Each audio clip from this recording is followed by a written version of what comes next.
L'arcivescovo anglicano Desmond Tutu è stato certamente uno dei più grandi protagonisti del XX secolo.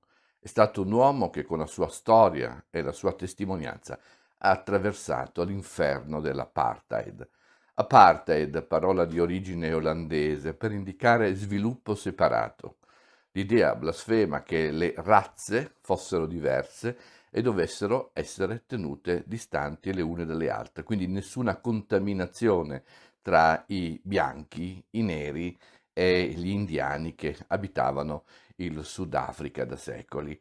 La specificità di questa odiosa forma di razzismo e di segregazione era che aveva una forte connotazione teologica. L'ideologia dell'apartheid si intreccia con la storia della comunità riformata sudafricana, che perseguitata in Europa raggiunge le coste del Sudafrica e lì si interpreta come il nuovo Israele, colui che attraversando il deserto ha finalmente raggiunto la terra promessa. Nessun riguardo quindi per le popolazioni preesistenti che abitavano questa terra, che diventano dei colonizzati senza diritti, quindi non soltanto totale assenza di diritti civili di ogni tipo, ma anche la più ferma e la più ferrea segregazione. C'è una parola del linguaggio dell'apartheid che ancora oggi muove qualche corda di emozione, Bantustan. Erano i quartieri nei quali i neri, gli africani, dovevano abitare senza alcuna possibilità di spostarsi da una zona all'altra, neanche per lavorare. Il Bantustan era letteralmente una sorta di prigione a cielo aperto. Quindi non era soltanto un regime politico, non soltanto un sistema di segregazione, ma una vera e propria ideologia che rivendicava la benedizione di Dio. E qui c'è un paradosso, perché la minoranza riformata bianca che colonizza il Sudafrica è appunto una minoranza e la maggioranza invece dei sudafricani erano cristiani neri, cristiani propriamente africani. E c'è proprio Tutu che con la sua consueta ironia ci racconta un po' questa storia dell'incontro tra gli uni e gli altri. E gli disse, raccontava, dice, arrivarono i missionari, loro avevano la Bibbia, noi avevamo la terra. Poi i missionari ci hanno chiesto di chiudere gli occhi e di pregare insieme. Quando abbiamo aperto gli occhi, noi avevamo la Bibbia e non avevamo più la terra. E quindi la questione dell'apartheid immediatamente alla sua origine acquista una valenza anche teologica, anche religiosa, diventa un terreno di scontro nell'ecumene mondiale che progressivamente, soprattutto a partire dagli anni 60, isola la Chiesa riformata olandese, il pilastro teologico, ideologico dell'apartheid.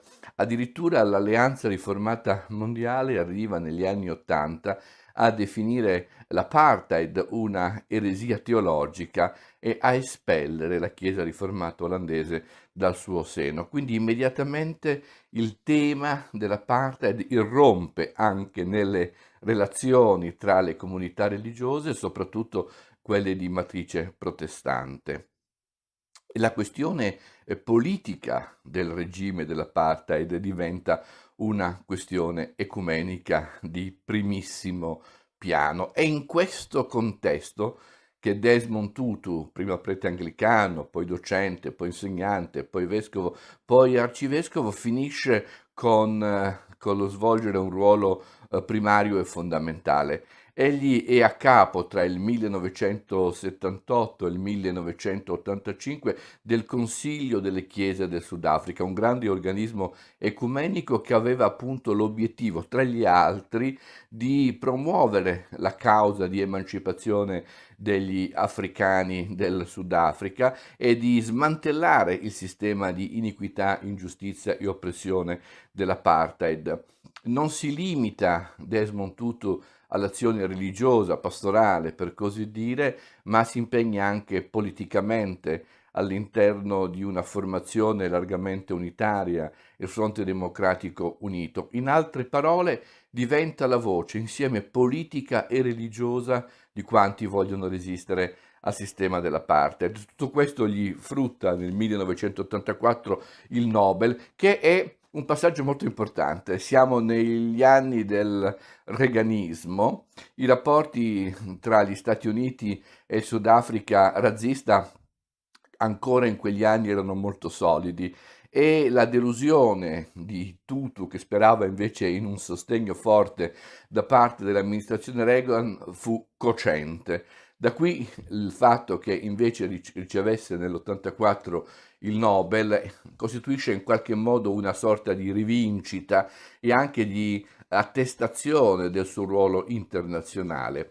I rapporti con gli Stati Uniti non migliorarono con ogni evidenza e gli Stati Uniti continuavano a difendere il regime di Botha, ma intanto qualcosa cominciava a scricchiolare tanto nella società quanto nelle chiese del Sudafrica, in particolare all'interno della Chiesa riformata olandese nel 1986 si comincia a dubitare che l'apartheid possa avere una vera giustificazione teologica.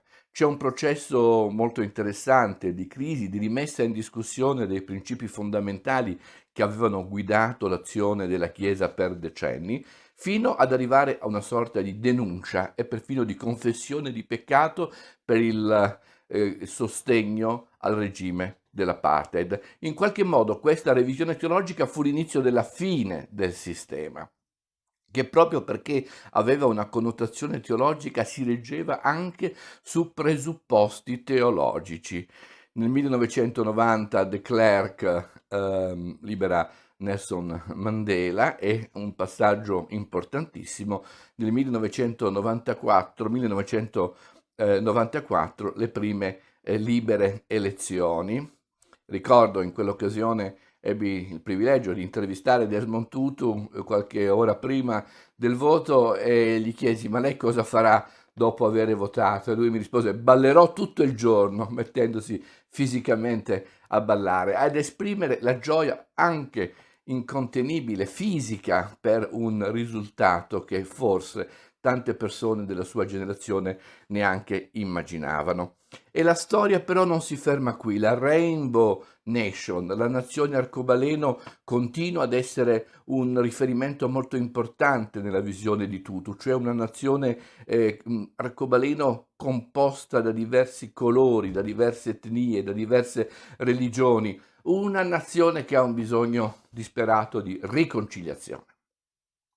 Gli effetti di lungo periodo dell'apartheid erano stati terribili e drammatici. Il solo fatto che migliaia di persone fossero rimaste uccise in attentati, repressioni da una parte e dall'altra richiedeva un'azione molto coraggiosa che soltanto persone del calibro di Nelson Mandela e Desmond Tutu potevano anche soltanto ideare. Nacque così il processo Verità e Riconciliazione, una sorta di assise, un vero e proprio tribunale nel quale potevano comparire coloro che avevano commesso dei reati, potevano confessare pubblicamente i propri reati e chiedere l'amnistia. Fu un vero e proprio bagno nella coscienza più profonda della tragedia dell'apartheid. Molte persone confessarono i loro reati, alcuni ottennero l'amnistia, altri una riduzione della pena. Non furono soltanto forze di polizia e bianchi, ma anche dei neri che finirono sul banco degli imputati per le violenze che essi avevano commesso. In altre parole, fu davvero l'occasione per immaginare una nuova base di partenza per il futuro del Sudafrica.